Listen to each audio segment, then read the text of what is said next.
go yard. I got so much money.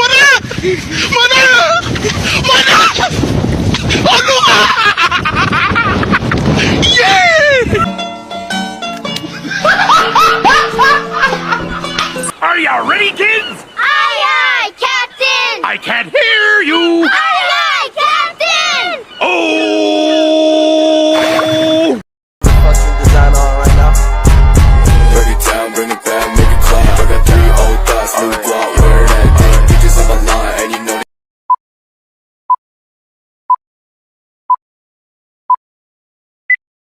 Assalamualaikum semuanya. Selamat pagi. Sebelum kita belajar hari ini, alangkah baiknya untuk kita berdoa terlebih dahulu agar pembelajaran hari ini bisa berkah untuk diri kita semuanya. Oke? Berdoa dipimpin oleh ketua kelas, silahkan. Bismillahirrahmanirrahim. Amin.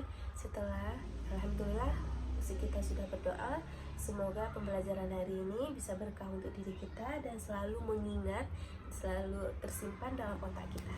Oke? Perkenalkan, nama Ibu Ataya Zahara. Nah, anak-anak pada tahu nggak sih kita belajar apa hari ini? Kita belajar tentang selamatkan makhluk hidup. Lebih tepatnya kita belajar tentang tumbuhan sumber kehidupan bagi manusia. Nah, anak-anak pada tahu nggak tumbuhan sumber kehidupan bagi manusia itu apa sih? Coba anak-anak sebutkan satu saja nanti nilainya dapat A loh sama Ibu. Iya, padi itu sumber pokok, tumbuhan sumber pokok bagi manusia. Kalau misalnya nggak ada padi, nggak ada beras dong. Kalau nggak ada beras, kita nggak bisa makan. Beras itu kan nasi, ya kan? Berarti kita nggak bisa makan. Kalau nggak makan gimana ya Bu? Ya bisa mati, ya. Selanjutnya itu ada cabai, ada tomat. Nah, Ibu di sini membawa tiga tumbuhan sumber kehidupan bagi manusia. Itu ada cabai, tomat, dan buah terong. Nah, ini fungsinya apa sih Bu? Cabai itu, tomat itu apa sih Bu? Fungsinya, terong itu apa sih Bu? Fungsinya. Nah, Ibu di sini akan menjelaskan fungsi-fungsi dari tumbuhan sumber kehidupan manusia. Sebelumnya kita belajar dulu tumbuhan itu terdirinya dari apa aja sih, ya kan? Sebelumnya Ibu akan mengenalkan terlebih dahulu bagian tubuh pada tumbuhan kepada kalian semua. Oke? Yang pertama itu ada bunga. Nah, bunga itu apa sih? Bunga itu tempat berkembang biaknya buah-buahan, ya. Selanjutnya ada daun, ya, daun tempat tumbuhnya makanan. Buah tempat menyimpan bahan makanan. Batang tempat menghantarkan air. Sedangkan akar itu tempat menyerap air. Nah, berarti ada 5 bagian tubuh. Coba sebutkan lagi.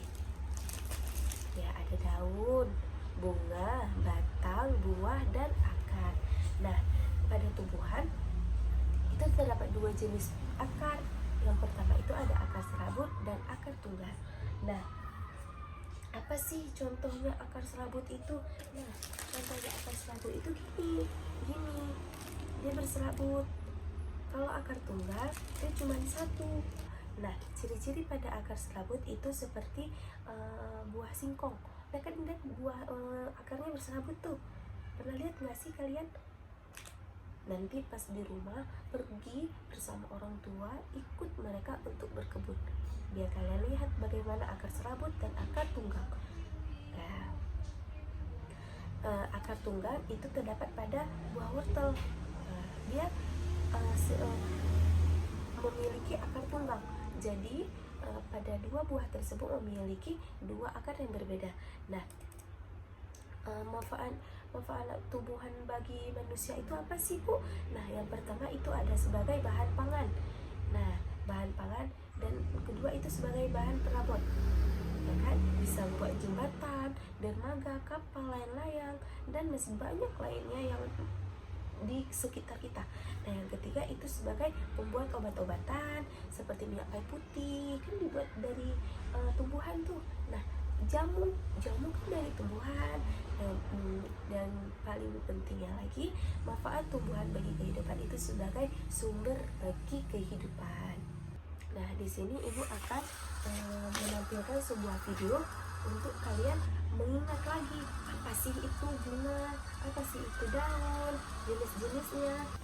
Halo Sobat Pintar, tumbuhan merupakan salah satu makhluk hidup yang dapat makan, bergerak, tumbuh, bernapas, dan berkembang biak. Untuk segala aktivitasnya ini, tumbuhan dilengkapi dengan berbagai bagian yang memiliki fungsi tertentu. Bagian-bagian tumbuhan adalah akar, batang, daun, bunga, buah, dan biji. Di cerita kali ini, Pipo dan Lula akan membahas perbedaan tumbuh-tumbuhan yang ada di sekitar kita. Ayo kita belajar bersama-sama.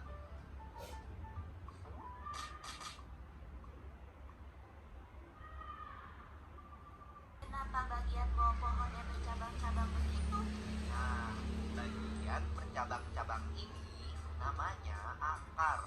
Akar itu jalannya masuk air dan makanan atau zat hara ke tumbuhan. Makanya akar berada di dalam tanah dan ujungnya meruncing supaya bisa menembus tanah. Oh ya? Iya, di cabang-cabang akar ini terdapat rambut akar, di mana air dan zat hara masuk.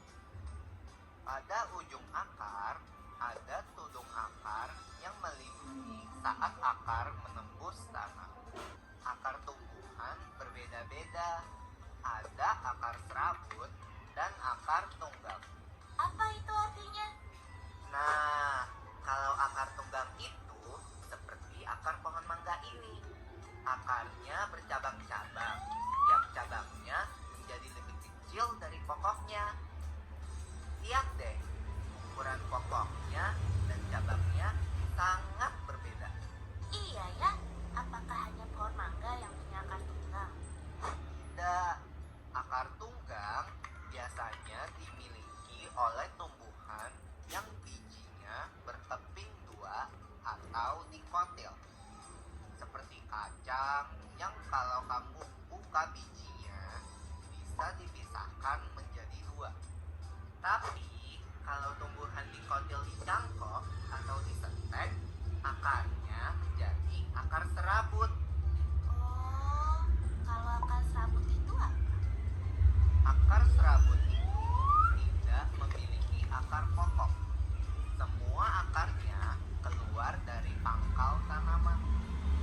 Ukuran cabang-cabangnya tidak berbeda-beda dan tidak mengecil. Akar serabut itu dimiliki tumbuhan yang bijinya berkeping satu atau disebut juga monokotil. Pohon pepaya mama yang itu termasuk tumbuhan berakar serabut. Wah, berbeda sekali ya. Iya, tapi keduanya bercabang supaya bisa semakin banyak menyerap zat hara dan air, dan supaya bisa lebih kokoh menyangga batang. Nah, itu cuplikan sedikit tentang bagian fungsi dan bentuk bagian pada tumbuhan. Nah, setelah kita menonton video, ibu ini mempunyai tugas di mana anak-anak ibu semuanya membuat tugas ini sampai nomor 5. Nah, di sini kalian pilih saja apa yang dibahas sama mereka. Ibu kasih waktu 5 menit. Nah, sudah siap? Nah, ini ibu periksa di rumah.